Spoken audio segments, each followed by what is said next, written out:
Hello, everyone, and welcome to Science, Research, and Society. My name is Merle Massey. I'm the coordinator for undergraduate research here at the University of Saskatchewan. And the Science, Research, and Society Club kind of runs hand in hand with SURE, a program that I run here on campus, which is called the Student Undergraduate Research Experience. It's a co-curricular program that I run to support undergraduate students across USask who are working on honors projects, capstone projects, summer research assistantships, any kind of work that they're doing across campus that's research, scholarly, or artistic in nature. So that's me and my office. And with that, I'm going to turn it over to Veda Hilanki, who is the president or director, whatever we call you, of the Science, Research, and Society Club. Thanks, Merle. Welcome, everyone. Happy Friday. It's really nice to see some new names and faces. Welcome to the Science, Research, and Society Club. So for the past year, this space has been a space where every Friday we get together and we reflect on this intersection between science, research, and society. And so often our conversations have fell upon what does it look like to incorporate research or STEM or academia into government? What does it look like when that knowledge and skill set land on the decision-making table? So we're really excited to have Alastair MacFadden join us today from the Johnson Shoyama Graduate School of Public Policy. And he brings to us a wealth of experience serving in many roles in government and nonprofit, including as the Deputy Minister of Immigration and Career Training and the Assistant Deputy Minister of Labor Market Development for the Government of Saskatchewan. So we're incredibly excited to have you here, Mr. MacFadden, and to share your experience and insights. I'll hand it over to you to start your presentation, and then afterward, we look forward to a conversation and questions. Thank you. Thanks very much for the opportunity. It's a real privilege to have a chance to connect with a group that's talking about science and society. I'm a product of this university, and I find myself back on campus after about 20 years. I did a master's here in brain and behavioral psychology, and it was always at the back of my mind, okay, well, what do we do with this? What's important about it? And many of us, I think, aspire to more than a publication. It's a sense of impact and contribution in our work.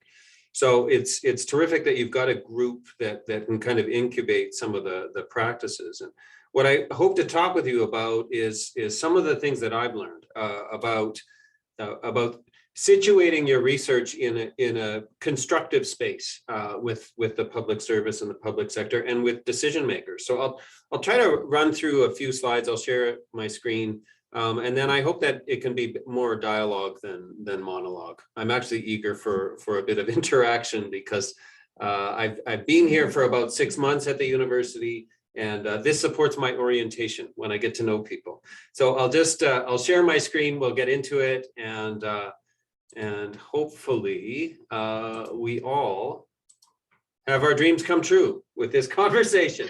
Now, the premise that I would offer from the beginning is that to work successfully with government, it's really important to understand how government works. And that means having a bit of literacy in terms of the various levels in governments, the roles and the cycles that take place. There's things like jurisdiction and authority, but also priorities that matter quite a lot. And like any organization, a government is a composite of individuals. You collaborate with a variety of personalities. They've got different functions. They have different responsibilities. Different things motivate them. You know, different things drive their organizational priorities. They face different obstacles and different constraints in different departments. How do your challenges and opportunities relate to theirs? You know, is the kind of thing that I always encourage people to think about. It's not about you. This is a slide that offers a bit of a lens on some of the things that government might consider as being really important about good public policy, you know, the kinds of choices that decision makers make. And the way that government defines value, I think is an important starting point here. You're not going to get the same list from government that you might from other organizations. So what it means to be successful, to make a contribution, are things that are listed here. And as I say at the bottom, you know, I'm interested in how that compares with your experience of government programs and services. And I'd welcome those of you who are here to just drop a few words in the chat to see if this is a complete list. But things like the effectiveness of what happens, are we actually doing are we delivering the outcomes or the impact that's expected? Are we efficient? Is it equitable, across jurisdictions? Do people have good access? Is it legally sound? Is it politically feasible, right? And then there's the ethical dimensions. Now, that's not to say that it's a full list, but generally speaking, I think these are some of the things. And as I said, I'd welcome your contribution to this by dropping a few words into the chat. And Suzanne points out accessibility. Yeah, that's language, it's location, it's affordability, it's just a sense of belonging, right? Is that program or service for me? Those are some of the dimensions that are beneath those words. What I would offer, and thank you for adding some of your thoughts. Feasibility, that's a good one. What I would add to that, though, is beyond thinking about value, what government is also challenged with is to think about outcomes. And so I come to this conversation having worked in the public service largely around career development, helping people find their future, get a sense of identity and direction and purpose, and advance in their career. Everyone from youth to people with lots of education and lots of experience, this career development agenda. And what I experienced inside government was that there was a particular way of thinking about success. So moving beyond value, there was a way of actually talking about when a dollar was worth spending in the areas where I worked.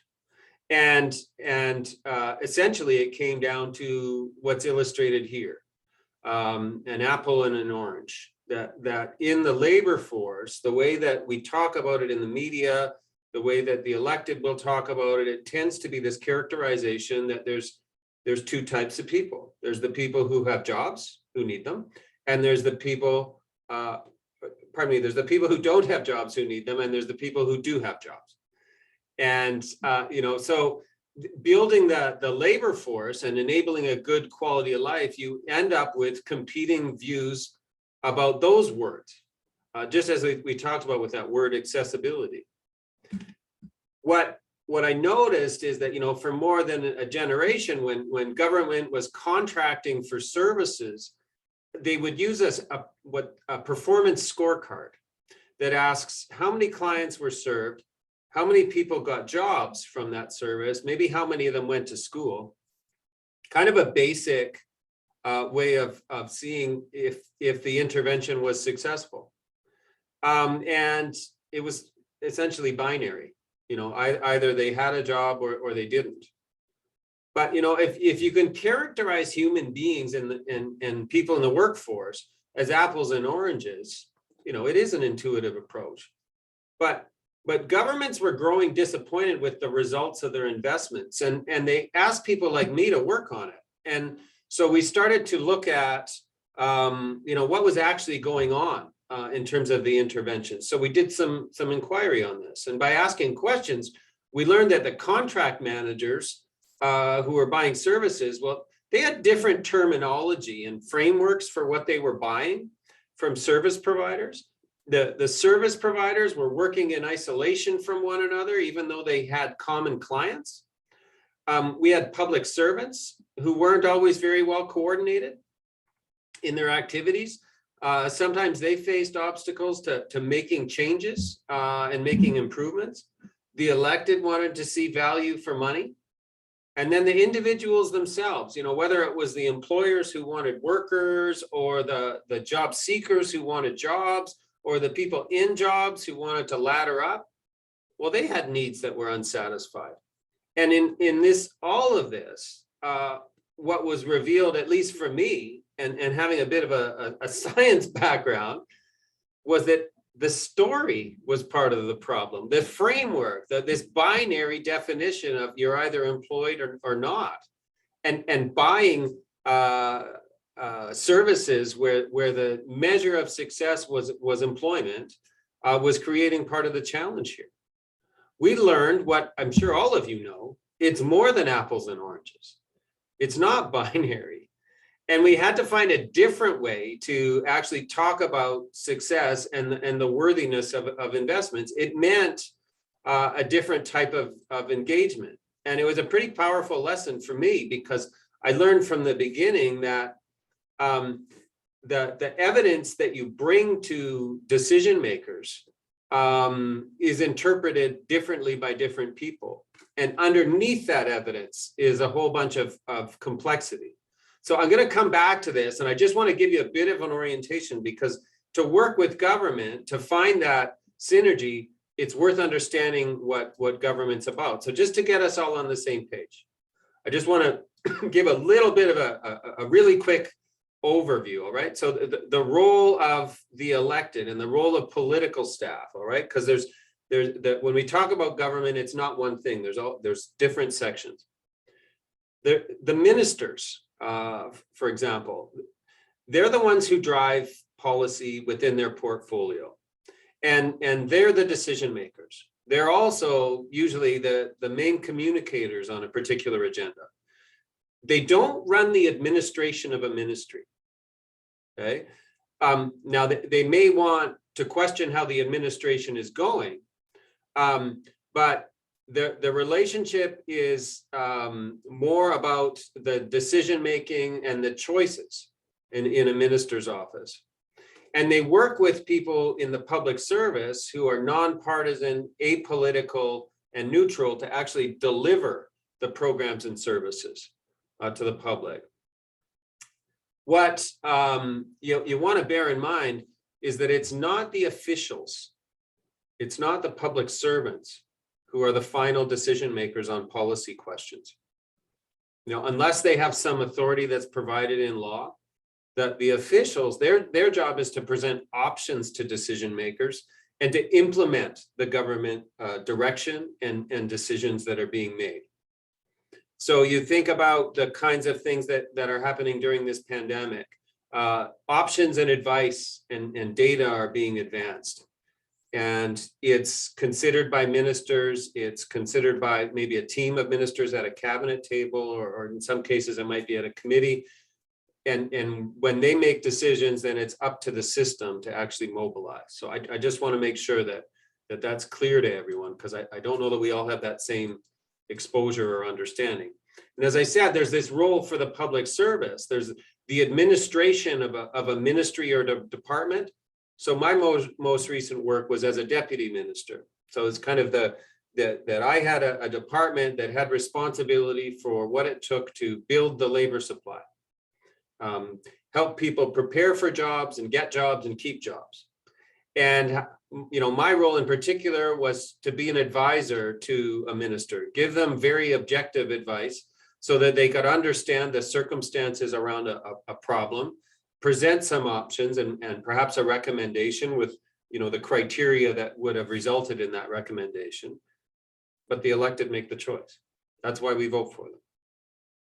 And it involves in the public service end having a relationship with the community as an administrator of government's decisions. Now, challenges can happen when the elected or the public service is working with the community. And often it comes down to challenges in a lack of trust or a lack of confidence. And I've listed some of the causes of that we sometimes see. That there may be an issue that's come forward or an opportunity or a proposal out of sequence with government cycles. And so to give you an example, right about now is when in this province, ministries would be working with their minister to finalize the budget, the recommended budget. that they will later appear in front of a committee to talk about. That committee will make decisions. That committee is called Treasury Board. And Treasury Board will decide on the different levels of options within that budget, and they'll make their recommendation to a different committee, which is called Cabinet, and that's the team of ministers. That would be going on right now. And I bring that up as an example because this is the time of year when those things are being finalized. It's probably not the best time of year to go forward to government and say, you know, I have $1 million problem. Those things are increasingly locked in, and so timing is really important.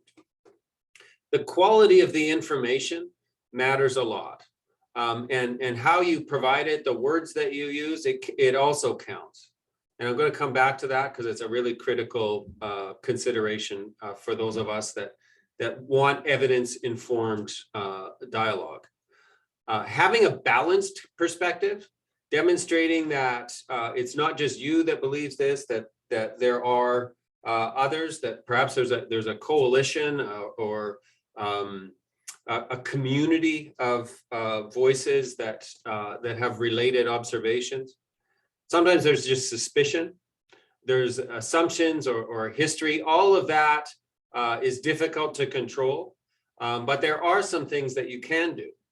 And so if there's other things that come to mind, again, I'd welcome your ideas in the chat to add to this. But what I'm suggesting is that as we work with government, you need to establish that rapport and credibility, and recognize that when you're bringing evidence to fuel your dialogue, you want to talk about what the data and the information says, but acknowledge any weaknesses in it. Using hyperbole to help your case doesn't work. It feels like sales. And you really want to listen to the people in government. If you're hearing things that are different from what you think, different from what your experience is telling you, what the research is saying,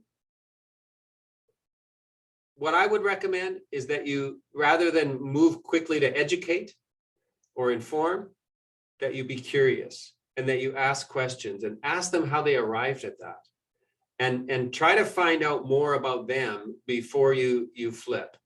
And I hope that we can spend some time talking about that today, because it's a challenge, but I do think it's a critical way of building the relationship and coming up with an alliance so that you can go forward together. But I want you to think about how you want to be seen. How does your issue or your evidence link with government's agenda, government's priority, its talking points? Are others seeing you as advancing towards the same interests, the same public interests? And that's a useful way to think about things. Consider what government is seeing from you or from the organization, and what they might see or say about the relationship or the reputation that exists with government. That also matters. And I think that you want to be sure that you're sensitive to what the government's priorities are, and what you have to say offers a contribution to what those priorities are sometimes. So I showed you that binary kind of view, the apples and oranges. And what I learned in my time working in the nonprofit sector and with government is that when organizations were being funded to help people to get jobs, it had this corrosive impact, and it was unintended. And it had people focusing on the most employable people in the labor force, the unemployed who might have been closest to employment. And it was simply because that the contract, it might say, help 50 people to get jobs.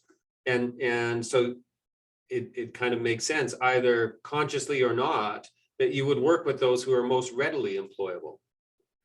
What it meant, though, for public policy, but also for society, is that the people who are most distant from employment would sometimes be neglected. And I'm not suggesting that it was always conscious, it might be unconscious, but the way that you define success, the way that you measure success in a contract or in a conversation does influence the behavior that people have. And what we came up with in our work in Saskatchewan, when we started to think about the renewal of the labor force agenda, was a more complete way of thinking about the labor force instead of just the employed and the unemployed. And we found a synergy with the non-for-profit sector by taking a more client-centered orientation to define the progress that people could make as they advance in their career. And this cartoon is an illustration of it. And what it did was bring a common language to collaborate and learn from our best practices.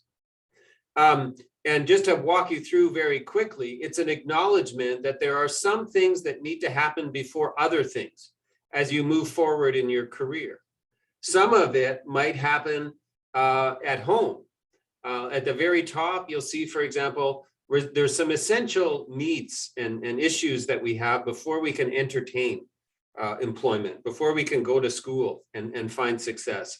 And that might be things like housing, childcare, basic income, your safety.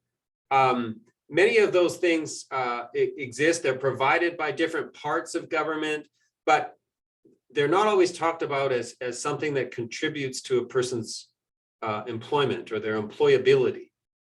And what I would suggest is that they are a contribution. That when a person who doesn't have a home has a home, then suddenly they've got a foundation to build from. And so when an individual might be supported by an employment agency and they come in and they don't have a home, helping them to get one was actually something that, you know, we felt we ought to count, measure the things that count. And from there, you can talk about what the person's career future might be, what strengths and talents they have. Help them build the skills so that they can compete for those jobs. Help them land that job. And I'm just walking you around that wheel.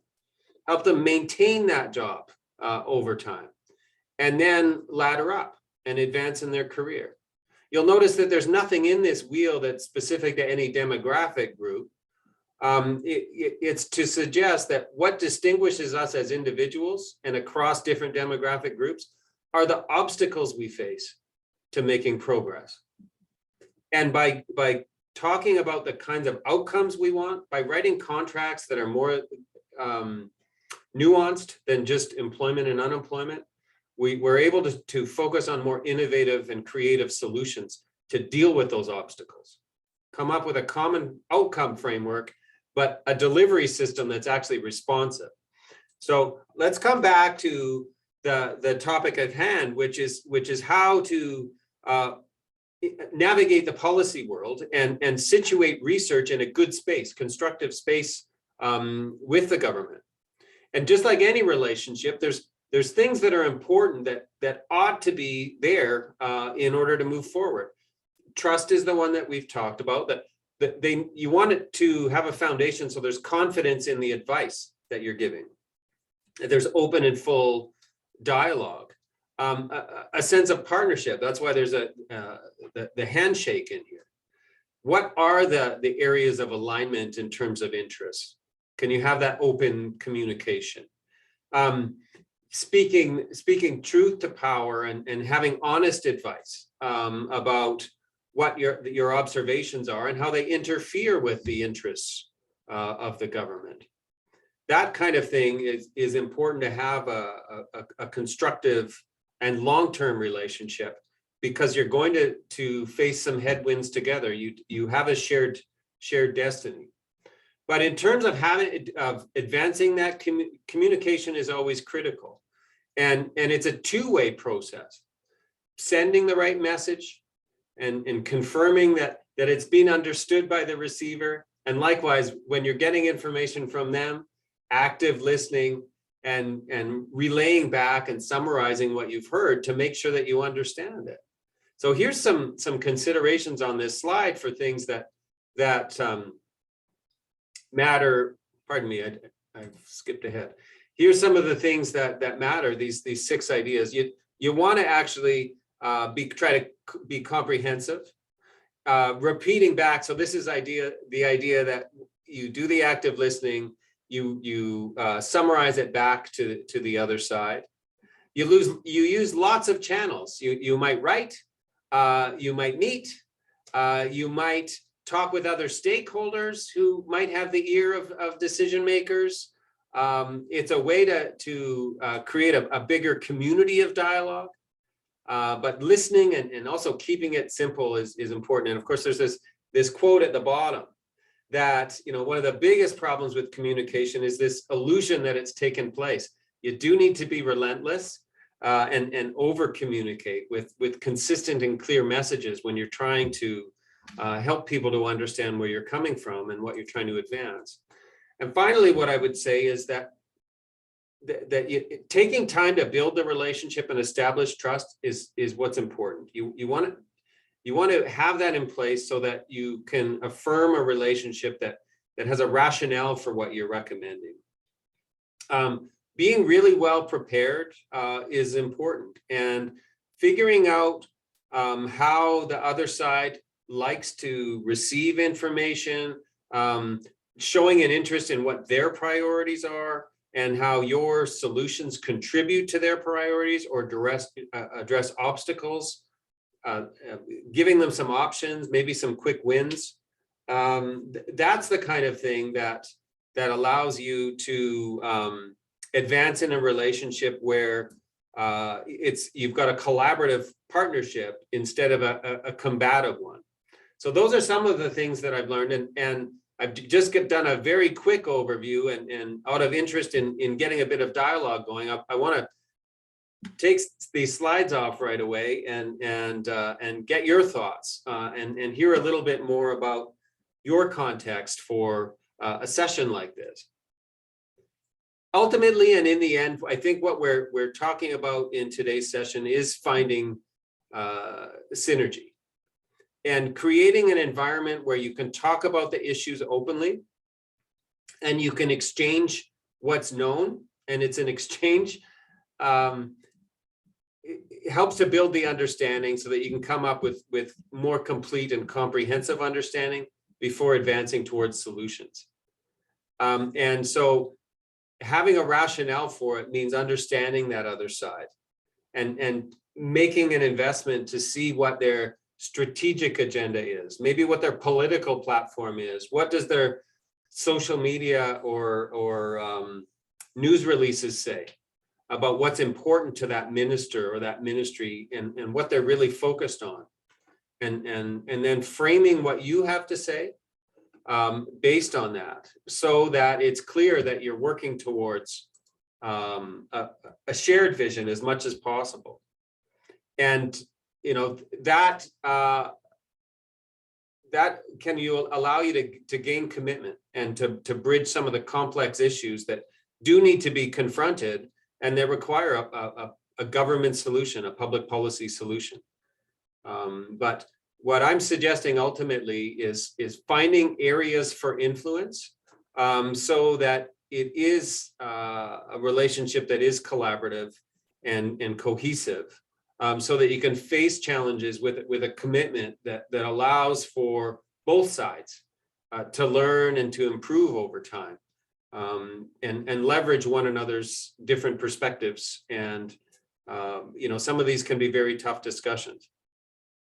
So I'll leave it at that. It's a very quick run through of some of the tips. I'm happy to go through it in more detail, of course, but I'm eager to hear from all of you about where you see some of the challenges in the work that of bringing research to inform public policy. Thank you very much. What I'm going to do, and I'm going to let everyone know, I'm actually going to stop the recording. I want to make sure that everyone feels absolutely safe and respected to bring their questions to Mr. MacFadden and to have that conversation. So for the recording part, we are going to end it here, but we are going to be here for another half an hour. So please think through your questions and how you'd like to enter this discussion.